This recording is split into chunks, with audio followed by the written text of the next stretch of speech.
Mtazamaji wangu, leo hii vijana Gen Z wameweza kufanya kile ambacho hakuna yeyote yule alikuwa akitarajia kiweze kufanyika. Tukio hili limeweza kutokea huko Mbeya, ambapo mamilioni ya vijana Gen Z wameweza kuhudhuria mazishi ya mmoja wao aliyeweza kuaga dunia tarehe 29 Oktoba kupitia kupigwa risasi. Ningependa utazame kipande hiki cha video cha halisi ya mazishi, ndipo ambapo niweze kukufahamisha nilichoweza kukuandalia.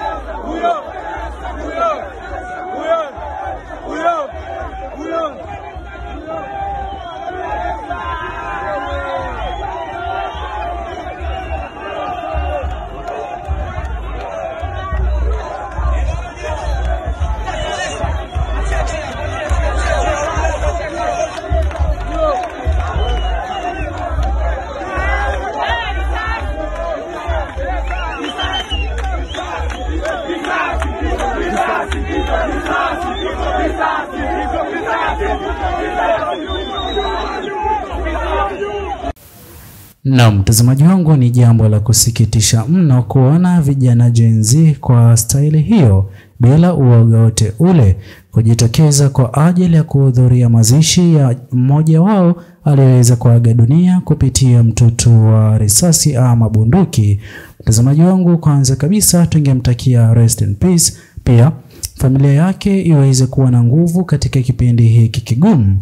Mtazamaji wangu, kauli aliyoweza kuizungumza Rais Mama Samia Suluhu Hassan ya kwamba watu waliokuwa wakiandamana sio wa Jamhuri ya Tanzania. Sasa mbona leo hii vijana hawa Gen Z kuhudhuria mazishi ya mmoja wao ambaye ameweza kutoka mkoa wa Mbeya? Mtazamaji wangu, amini usiamini, hivi sasa ni gumzo nzito linalozidi kujadiliwa katika mitandao ya kijamii, hasa ikionekana wazi jinsi ambavyo Watanzania wengi wameweza kuvunjwa mioyo yao kuona vijana hawa Gen Z bado kuonyesha ushirikiano hata baada ya wengi kupoteza maisha yao katika maandamano yaliyoweza kuratibiwa kuanzia tarehe 29 mwezi wa 10 mwaka 2025 hadi mapema mwezi wa 11. Mtazamaji wangu, hatua hii inazidi kuzungumziwa katika mitandao ya kijamii, hasa kauli aliyoweza kuizungumza Rais Mama Samia Suluhu Hassan kudai ya kwamba waandamanaji hawakuweza kuwa watu kutoka katika Jamhuri ya Tanzania. Pia jambo lingine, hivi sasa Watanzania wengi wanazidi kuomba uchunguzi uweze kufanyika kwa vifo kamili ama idadi ya watu walioweza kuaga dunia katika maandamano, kwani hivi sasa haijaweza kuwa kama uongozi mzima wa serikali amesaba waliweza kutarajia Watanzania kutosambaza vipande vya video ama picha yote ile ikihusisha tukio lililoweza kutokea wakati wa maandamano, kwani hivi sasa wengi wanazidi kufunguka. Hata kuna baadhi ya mahojiano ya moja kwa moja yanayozidi kufanyika kati ya wale walioweza kuathirika ama kupata majeraha kipindi na wakati ambapo walikuwa katika maandamano. Pia BBC na hata Al Jazeera wameweza kufanya mahojiano ya moja kwa moja, ila uongozi mzima wa serikali ya awamu ya 7 hivi sasa wameweza kuondoa stesheni hizo katika kingamuzi cha Star Times na vinginevyo haviwezi kuonyesha kile ambacho kilikuwa kikijiri, kutokana na wao kuhofia kuweka uoga na hata kutishia vijana Gen Z ama kuzidisha hasira za vijana Gen Z. Ila mtazamaji wangu, kwa upendo na ushirikiano huo ambao umeweza kutokea leo hii, idadi hiyo yote ya vijana Gen Z, kwanza kabisa ifahamike, Gen Z walipokuwa wakiandamana waliweza kuwa mstari wa mbele kuomba mabadiliko yaweze kufanyika. Mabadiliko ni kama vijana Gen Z wangependa kuwekewa ajira ama kutafutiwa ajira katika Jamhuri ya Tanzania, na iwapo hilo litaweza kufanikiwa, ni vyema iwapo serikali ingeweza kufanya bidii hata kutafuta ajira katika mataifa ya kigeni, tofauti kabisa na vijana hao Gen Z kutokuwa bila kazi katika Jamhuri ya Tanzania. Ila sote tunafahamu kwamba kwa njia moja ama nyingine, kipindi na wakati ambapo serikali itaweza kutafutia ajira vijana hawa Gen Z, basi itakuwa ngumu kwa yeyote yule kuhudhuria rali zao. Ndipo ambapo bado ajira zinazidi kuonekana kuwa finyu chini ya uongozi wa serikali ya awamu 7.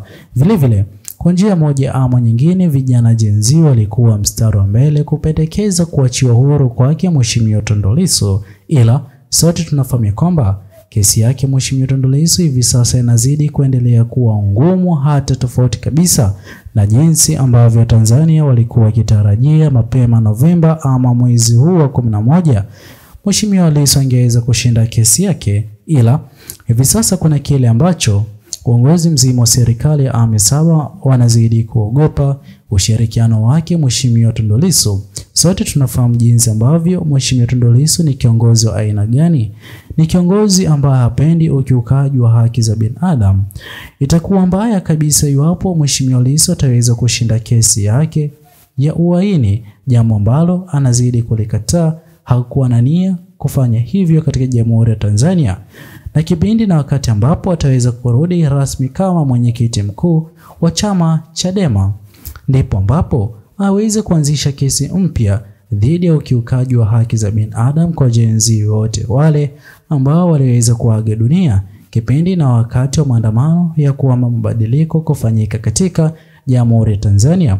Ndipo ambapo uchaguzi mpya uweze kufanyika kikatiba kama ilivyokuwa imeweza kuratibiwa, ila hilo halikuweza kufanyika, na jambo ambalo liliweza kufuatia ni utumiaji wa nguvu kupita kiasi kukabidhiana na wote waliokuwa wakiandamana kuomba haki zao. Hivyo basi, kwa njia moja ama nyingine, mtazamaji wangu, gumzo nzito ni kuhusiana na wale wote walioweza kuaga dunia. Je, wataweza kupata haki?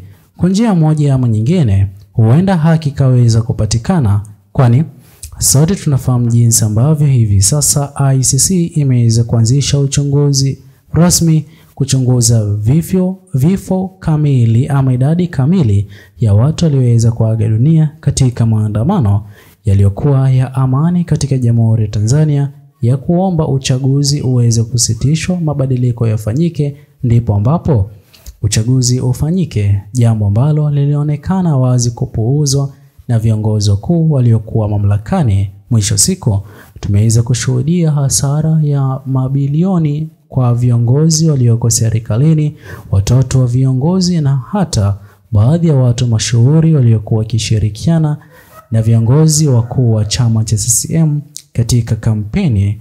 Mtazamaji wangu, kwa njia moja ama nyingine, kile ambacho Gen Z wameweza kukifanya leo hii ni kuonyesha bado, ijapokuwa kuna idadi kubwa ya watu walioweza kuaga dunia, ila ajenda yao ni ile ile. Pia bado wangependa kuonyesha ushirikiano wao kuhusiana na kile ambacho wangependa kiweze kufanyika katika Jamhuri ya Tanzania, ndipo ambapo Tanzania iweze kuwa katika mwelekeo sahihi, mikono sahihi kwa Tanzania bora, maisha ya baadaye.